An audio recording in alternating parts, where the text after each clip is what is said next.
High academy. तो बच्चों आज हम लोग क्लास 10th का एक नया चैप्टर स्टार्ट करने वाले हैं जिसका नाम है ट्रायंगल्स। ठीक है, तो बच्चों ट्रायंगल्स के पहले हम लोग ने अभी कौन कौन से चैप्टर कवर कर लिए? अभी हम लोग ने मैक्सिमम सारे लगभग 50% सिलेबस हम लोग का कंप्लीट हो चुका है। ठीक है, आपको सारी वीडियोस देखनी है। तो अब हम लोग नया चैप्टर जो स्टार्ट करेंगे ट्रायंगल, तो उसके बारे में जानते हैं। ट्रायंगल का ये इंट्रोडक्शन पार्ट होने वाला है। तो इसमें हम लोग क्या क्या जानेंगे, इससे रिलेटेड जितनी भी एक्सरसाइजेस में क्वेश्चंस हैं, जो भी थ्योरम्स हैं, इसमें थ्योरम्स बहुत पूछे जाते हैं। थ्योरम से रिलेटेड क्वेश्चंस आएंगे, थ्योरम प्रूव करने को भी आ सकती है। ठीक है, तो चलिए स्टार्ट करते हैं। तो बच्चों अभी तक का जो हम लोग ने 9th क्लास में ट्रायंगल्स पढ़ा था, पहले तो जानते हैं ट्रायंगल्स होता क्या है। ट्रायंगल्स क्या होता है बच्चा? ट्रायंगल्स ऐसा फिगर जो कह सकते हैं आप लोग 3 लाइंस से कवर्ड पूरा क्लोज फिगर, उसे हम लोग क्या बोल सकते हैं? ट्रायंगल्स बोल सकते हैं। नॉर्मल डेफिनेशन, नॉर्मल लैंग्वेज बताई मैंने। ठीक है, अभी तक का ट्रायंगल्स में हम लोग ने अभी तक का क्या पढ़ा था? अभी तक का हम लोग ने 9th क्लास में पढ़ा था कॉन्ग्रुएंसी ऑफ ट्रायंगल। कॉन्ग्रुएंसी में क्या होता था? कॉन्ग्रुएंसी होती क्या थी? कॉन्ग्रुएंसी वो होती थी same size and same shape. मतलब कि कॉन्ग्रुएंसी कह सकते हो किसी भी चीज को अगर एक दूसरे को ओवरलैप कर ले। ठीक है, जैसे मान लो ये हैंड है, ठीक है, इसके पीछे मैंने इधर वाला हाथ ऐसे रख दिया, तो पीछे का हाथ अगर नहीं दिख रहा है तो ये हमारी कॉन्ग्रुएंसी है। ठीक है, अब इस हम लोग 10th क्लास में अब आ गए, तो हम लोग कॉन्ग्रुएंसी का कुछ काम नहीं है। अब हम लोग पढ़ेंगे, क्या पढ़ेंगे बच्चा? सिमिलैरिटी। क्या पढ़ेंगे? सिमिलैरिटी। ठीक है, सिमिलैरिटी क्या होती है? देखो सबसे पहले तो दोनों में डिफरेंस जान लो। कॉन्ग्रुएंसी क्या होती है?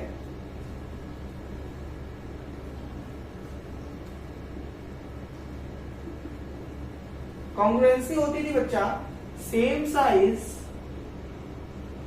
And same shape. ठीक है, ऐसा फिगर जिसका साइज भी सेम हो। ठीक है, मतलब डिट्टो 5 सेंटीमीटर की लेंथ है तो 5 सेंटीमीटर, और शेप भी सेम हो। अब हमारा जो इस बार का सिलेबस में है वो क्या है हमारा? वो है सिमिलैरिटी। सिमिलैरिटी क्या होती है? Same shape. शेप क्या होता है हमारा? सेम होता है। अगर ट्रायंगल है तो दूसरा भी ट्रायंगल होगा। And different size, but size में क्या होता है? डिफरेंट होता है। ठीक है बच्चा, तो अब देखते हैं हम लोग इसके आगे सिमिलैरिटी के कुछ थ्योरम्स आएंगे सिमिलैरिटी से रिलेटेड, और फिर उसके बाद उसके कुछ क्राइटेरिया आएंगे।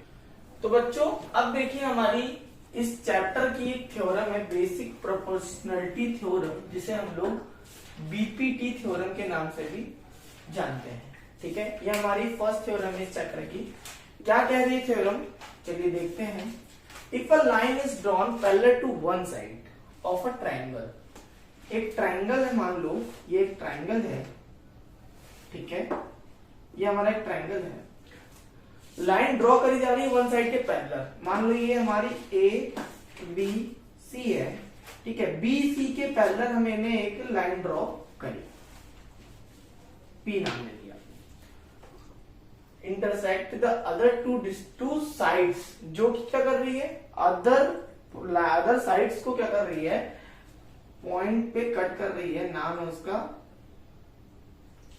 D E. ठीक है, The other two sides are divided in the same ratio। अभी हम लोग इसका फंडामेंटल जान लेते हैं, क्योंकि हमारा ये इंट्रोडक्शन वीडियो है तो इसको ज्यादा लंबा नहीं लेके जाएंगे। इसका फंडामेंटल जानना है, केवल ऊपरी ऊपर देख लेते हैं, बाद में इस चैप्टर की जो थ्योरम्स है उसको प्रूव करके भी दिखाएंगे। ठीक है, ये थ्योरम क्या कहना चाहती है बच्चा? देखो, if a line is drawn parallel to one side, एक लाइन है जो ड्रॉ करी गई साइड के पैरेलल, बीसी के पैरेलल एक लाइन पी ड्रॉ करी गई, तो बोल side of a triangle to intersect the other two side in distinct points, जो कि अदर टू साइड्स को डिस्टिंक्ट पॉइंट, एक पॉइंट, दो पॉइंट्स पे कट कर रही है। The other two sides are divided in the same ratio. तो जो अदर टू साइड्स हैं उनको किसमें कट करेगी? सेम रेशियो में। इट मींस इसका मतलब हुआ यहाँ पे एडी और बीडी का रेशियो जितना होगा, मतलब एडी और बीडी, एडी अपॉन बीडी का रेशियो होगा, वो किसके इक्वल टू होगा? वो होगा ए अपॉन सी के। ठीक है, एग्जाम्पल मान लो ये 1/2 है तो ये भी हमारा 1/2 होगा। ठीक है, ये अगर एडी अपॉन बीडी 1/4 होता तो AE अपॉन सी भी 1/4 होता। जैसे हमने BC के पैरेलल खींचा वैसे हम लोग किसी भी लाइन के पैरेलल खींच सकते हैं, ठीक है। अब यहाँ पे मान लो ABC है, अब मैंने क्या कर लिया AC के पैरेलल खींच लिया, ठीक है। तो हमारा यहाँ पे क्या आएगा, यहाँ पे क्या आएगा हमारा, ये हो गया हमारा क्या D, ये हो गया E। अब यहाँ पे बच्चा क्या होगा, ये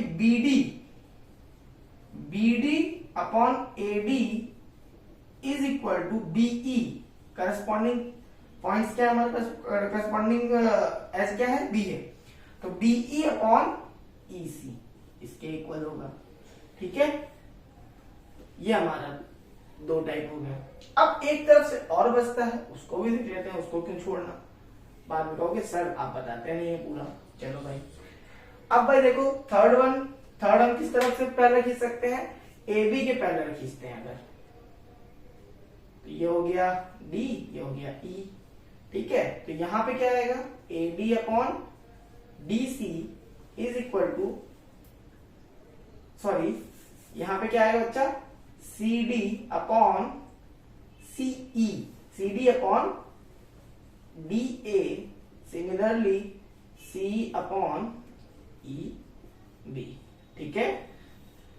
आपको मतलब मैंने पहले समझा दिया, जो भी साइड्स होंगी उसको करस्पॉन्डिंग मतलब कि सेम रेशियो में कट करेगा, ठीक है। इसके नेक्स्ट वाली जो थ्योरम है वो हमारी इस थ्योरम की क्या है बच्चा, कन्वर्स है। कन्वर्स मतलब उल्टी है। कैसे, जैसे इसमें क्या हुआ है, पैरेलल लाइन ड्रॉ करने पर हमारा सेम रेशियो में डिवाइड होता है। अब उसमें क्या दिया हुआ है, सेम रेशियो दिया हुआ है और जो लाइन बन रही है वो क्या हो रही है, पैरेलल बन रही है। तो चलो उसको भी देख लेते हैं। तो नेक्स्ट थ्योरम देखिए बच्चा क्या है यहाँ पे, जैसा कि मैंने बताया वो हमारी बीपीटी थ्योरम की कन्वर्स है, ठीक है। अब भाई इसको देख भी लेते हैं। If a line divides any two sides of a triangle the same, क्या बोल रहा है, if a line divides any two sides of a triangle, मतलब कि मान लो ये एक ट्राइंगल है, एक ही लाइन क्या कर रही है, A B C sorry D और E, टू साइड्स मतलब इफ अ लाइन, एक लाइन है, टू साइड्स को क्या कर रही है, डिवाइड कर रही है, तो द सेम रेशियो में, सेम रेशियो डिवाइड कर रही है, तो वो हमारी लाइन क्या होगी, पैरेलल होगी, ये होगा, ठीक है। अभी इसकी प्रूविंग भी देखेंगे हम लोग, प्रूविंग भी सॉल्व करेंगे नेक्स्ट वीडियो में। इसके बाद वाली जो वीडियो है वो हम लोग की थ्योरम जो भी होंगे प्रूव करने वाली होगी, ठीक है। देखिए जैसे मान लीजिए 1/2 है, ये भी 1/2 है। अगर सेम रेशियो में अगर एक लाइन किसी भी ट्राइंगल की दो साइड्स को डिवाइड करती है, तो जो वो लाइन होती है उस ट्राइंगल की थर्ड साइड जो जिसको कट नहीं करती है उसकी क्या होगी, पैरेलल होगी, ठीक है। यहाँ पे मतलब क्या हुआ, BC is parallel to D, ठीक है। सेम ऐसे ही अदर दोनों तरफ का भी कर लेंगे, जैसे कि कैसे, देखो भाई बहुत छोटा बन गया ट्राइंगल, मान लो ये ABC है, यहां पे कर लिया DE, तो हमारी यहां पे क्या होगी, यहां पे पैरेलल क्या होगी, AB is parallel to DE, ठीक है। थर्ड वन ABC, ठीक है। अब एक ऐसे ड्रॉ कर दिया DE, तो यहां पे क्या होगा, AC is parallel to EB, ठीक है बच्चा। ये हमारी थ्योरम बीपीटी थ्योरम की कन्वर्स हो गई। बीपीटी थ्योरम में क्या था, हमारा पॉइंट्स अगर कट करता है, तो अगर एक पैरेलल लाइन ड्रॉ करते हैं तो वो अदर टू साइड्स को क्या करेगा, सेम रेशियो में कट करेगा। बट इसमें क्या है, इसमें अगर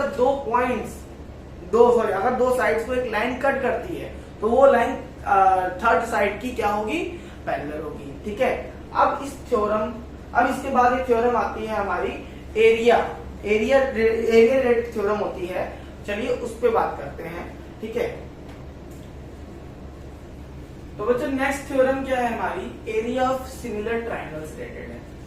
ये थ्योरम बहुत ही इंपॉर्टेंट है, इससे रिलेटेड क्वेश्चंस भी आपको आएंगे एक्सरसाइजेस में, ठीक है। तो चलिए स्टार्ट करते हैं, देखते हैं क्या है इस थ्योरम में। The ratio of areas of two similar triangle, two similar triangle की बात करा तो यहाँ पे टू सिमिलर ट्राइंगल बना देते हैं। ये ABC, दूसरा है हमारा बी ई एफ। ठीक है, यहाँ 2 सिमिलर ट्रायंगल मैंने बना लिए हैं। ठीक है, अब क्या बोला, इस मतलब एरिया का रेशियो जो है, मतलब area of triangle A B C, area of triangle D E F, इन दोनों का जो रेशियो है वो बोल रहा है equal to the square of the ratio of their corresponding sides. It means जो भी हमारा ट्रायंगल है उसकी करस्पॉन्डिंग साइड्स के रेशियो के स्क्वायर के इक्वल है। A B is equal A B upon D E का स्क्वायर। ए बी का करस्पॉन्डिंग क्या है, डी ई है। बी सी के करस्पॉन्डिंग क्या है, यहाँ नीचे लिख रहा हूं मैं, स्पेस नहीं है। बी सी के करस्पॉन्डिंग है ई एफ, एंड ए सी के करस्पॉन्डिंग क्या है, ए सी के करस्पॉन्डिंग है डी एफ। ठीक है, क्या है, डी एफ। तो हमारा इस थ्योरम से क्या कंक्लूजन निकलता है, कंक्लूजन ये निकलता है, जो भी हमारे मान लो इसमें किस टाइप के क्वेश्चन पूछ रहे थे वही बता देता हूँ। इसमें मान लो किस टाइप का क्वेश्चन पूछ जाएंगे, आपको क्या दिया होगा, सारी साइड्स दी होंगी, पूछ दिया गया find the ratio of there squares. ठीक है, तो उसमें क्या करना होगा, या कुछ पूछ सकता है इसमें कि एक ट्रायंगल का एरिया दिया है, बाकी करस्पॉन्डिंग साइड्स दी है, दूसरे ट्रायंगल का एरिया निकालना है। ठीक है, तो वो भी आप कर लोगे। क्यों, बहुत इजी है, सारी वैल्यू पुट करनी है, 3 वैल्यू दी होंगी, 4th वैल्यू निकालना आपको आना चाहिए। ठीक है, अब बढ़ते हैं आगे। इस इंट्रोडक्शन पार्ट में मैं एक चीज आपको बताना भूल गया, तो मुझे पहले बताना चाहिए था, सॉरी फॉर माय मिस्टेक। अब मैं बता देता हूं। अभी मैं हम लोग ने क्या नहीं जाना है, सिमिलरिटी का क्राइटेरिया। क्राइटेरिया जानते हो ना आप लोग, हाँ, जो हम लोग ने कॉन्ग्रुएंसी में क्राइटेरिया जैसे होते हैं उसी तरीके सिमिलरिटी के भी कुछ क्राइटेरिया होते हैं। तो चलिए देखते हैं। तो बच्चों देखिए, अब क्या है, criteria for similarity of triangle. Similarity के कुछ क्राइटेरियाज होते हैं, वो देखते हैं क्या क्या है। यहाँ पे 4 क्राइटेरिया लिखे हुए हैं। जैसे कॉन्ग्रुएंसी में होता था ना, angle angle angle, side side side, RHS, वैसे ही यहाँ पे 4 क्राइटेरिया हैं। उनको देखते हैं कैसे क्या होता है। फर्स्ट क्राइटेरिया की बात करते हैं। जैसे एंगल एंगल एंगल दिया हो, तो एंगल एंगल एंगल में मान लो यहाँ पे 2 ट्रायंगल्स दिए हुए हैं, ए बी सी, सेम। दूसरा दिया हुआ है क्या, पी क्यू आर। मान लो एंगल बी के एंगल बी कितना है, 60 डिग्री, ये कितना है 50 डिग्री, और ये कितना है 70 डिग्री। सेम ऐसे ही एंगल क्यू भी कितना है 60 डिग्री, एंगल पी कितना है। मानने को बोला है मैंने, केवल मानना है, आपको एज्यूम करना है, क्वेश्चन है तब करना है। ठीक है, देखो यहाँ पे क्या है, करस्पॉन्डिंग एंगल्स चेक करते हैं। तो angle B is equal to angle Q, angle A is equal to angle P, angle C is equal to angle R. ठीक है, सो यहाँ क्या लिख सकते हैं हम लोग, triangle A B C congruent to triangle ABC is similar to a triangle PQR। ठीक है, कंफ्यूज मत होना, कॉन्ग्रुएंट का साइन नहीं है, सिमिलरिटी का साइन है। कॉन्ग्रुएंट का साइन मत बना देना, सिमिलरिटी देगा। ठीक है, अब यहाँ पे किस क्राइटेरिया से, देखो हमने पहला वाला क्या है, एंगल है। दूसरा क्या है, वो भी एंगल है। तीसरा क्या है, वो भी एंगल। ये हमारा क्या हो गया, एंगल एंगल एंगल। ठीक है, ये हमारा फर्स्ट क्राइटेरिया से हो गया। सेकेंड क्राइटेरिया क्या है, वो भी इसी का ही एक पार्ट है, एंगल एंगल। ठीक है, कैसे, मान लो भाई, अगर मान लो यहाँ पे एंगल ए नहीं दिया है हमारा, ठीक है, और यहाँ पे एंगल पी नहीं दिया हुआ है, तो अगर हमें 2 एंगल दिए हैं 60 और 70, तो हमें पता है तीसरा एंगल क्या होगा, इक्वल होगा। क्यों, एंगल सम प्रॉपर्टीज है, हम जानते हैं sum of all angles of triangle is equal to 180। Angle sum properties से जब इन दोनों को ऐड करके सब्ट्रैक्ट करेंगे तो सेम आएगा दोनों में। ठीक है, तो इसमें मान लो angle A is equal to नहीं दिया है, तो ठीक है, angle B is equal to angle P, angle B is equal to angle Q. तो यहाँ पे किस मेथड से हो जाएगा, एंगल है एंगल। ठीक है, नेक्स्ट वन है हमारा साइड साइड साइड। ये थोड़ा कॉम्प्लिकेटेड है, इसको देखते हैं।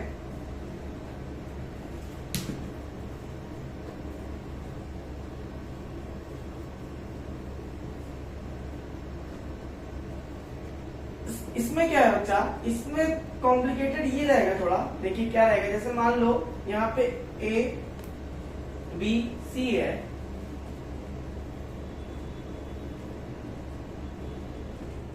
यहाँ पी क्यू आर है, ठीक है। यहाँ ए बी दिया है 2, पी क्यू दिया है 4, बी सी दिया है 5, क्यू आर दिया है 10, यहाँ ए सी दिया है 3, ये दिया है 6, ठीक है। अब यहाँ पे हमारा सिमिलरिटी का क्या रूल कहता है, एस एस एस से बताना है हमको। तो करस्पॉन्डिंग साइड्स का रेशियो, क्या करस्पॉन्डिंग साइड्स का ratio, it means A B और पी क्यू का रेशियो कितना होगा चेक करना है हमको, 2/4 1/2। सिमिलर ऐसे ही similarly B C upon Q R का रेशियो, बी सी कितना है 5, क्यू आर है 10, 1/2। And third one A C upon P R का ratio is equal to 3/6 is also 1/2. So triangle ABC is congruent to a triangle PQR. हमें यहाँ पे corresponding side से, complicated क्या है यहाँ पे कि मान लो यहाँ पे AB2 दिया है, QR कैसे दे दिया जाएगा 4, ठीक है। तो वो करस्पॉन्डिंग साइड्स नहीं होगी। करस्पॉन्डिंग साइड्स चेक करने के लिए क्या सबसे बेहतरीन तरीका है, AB PQ BC QR and दूर वाले AC एंड PR, ठीक है। ऐसे हम लोग करस्पॉन्डिंग साइड्स निकाल सकते हैं। कंफ्यूज मत होना, बिल्कुल भी कंफ्यूज होने की जरूरत नहीं, बहुत ही आसान है। अब देखते हैं लास्ट वन जो है हमारा SAS, उस पे बढ़ते हैं। SAS में क्या कहता है, देखो भाई SAS जो है हमारा, दो करस्पॉन्डिंग साइड्स हैं। ये वाला हमारा क्या था, S से था। अब ये SAS करना है। SAS में दो करस्पॉन्डिंग साइड्स के बीच जो बना एंगल, ठीक है, मतलब कि मान लो PQR ABC दो ट्रायंगल है, ठीक है। AB दिया हुआ कितना 2, PQ दिया 4, BC दिया है 5, ये दिया है 10, ठीक है। अब इनके बीच का एंगल अगर 30 दिया है और ये भी 30 दिया है, ठीक है। तो देखो एक चीज हमेशा याद रखना, सीरीज वाइज चला जाता है। अगर हमारा ये क्या है AB है, बहुत सारे टीचर क्या करेंगे आपको, हाँ भाई कुछ भी है बता दो, बस 3 चीजें हमारी आनी चाहिए, SAS आना चाहिए, साइड एंगल और साइड आना चाहिए, बट ऐसा नहीं है। पहले साइड है तो हमें पहले क्या लिखना होगा, इसमें लिखना होगा AB अपॉन PQ, कितना है हमारा 2/4, इसका आ गया 1/2। सेम अब एंगल की बात करें, अब एंगल लेंगे, उनके बीच में एंगल पड़ रहा है ना, angle B is equal to angle Q 30। ये नहीं कि किधर से भी उठा लो, ऐसे नहीं उठाना है, ठीक है, ऐसे नहीं उठाना है। अब क्या करना है, थर्ड वन क्या है, BC upon QR is equal to 5/10 is equal to 1/2। देखो दो हमारे क्या है, दो साइड्स इक्वल है, मतलब दो साइड्स के रेशियो क्या सेम है और एंगल हमारा सेम आ रहा है, तो ये क्या होगा, triangle ABC congruent to a triangle PQR by S। Side पहले लिया था, एंगल बाद में लिया था, फिर साइड लिया था, ठीक है। चलो भाई आज इतना ही रखते हैं, नेक्स्ट वीडियो में हम लोग थ्योरम सॉल्व करेंगे, ठीक है। तब तक के लिए आपको इस वीडियो को फिर से देखना है, रिवाइज करना है, और एनसीईआरटी में कुछ क्वेश्चन मिले तो उनको लगा के देखना। तब तक मिलते हैं नेक्स्ट क्लास में, take care, bye bye and all the best.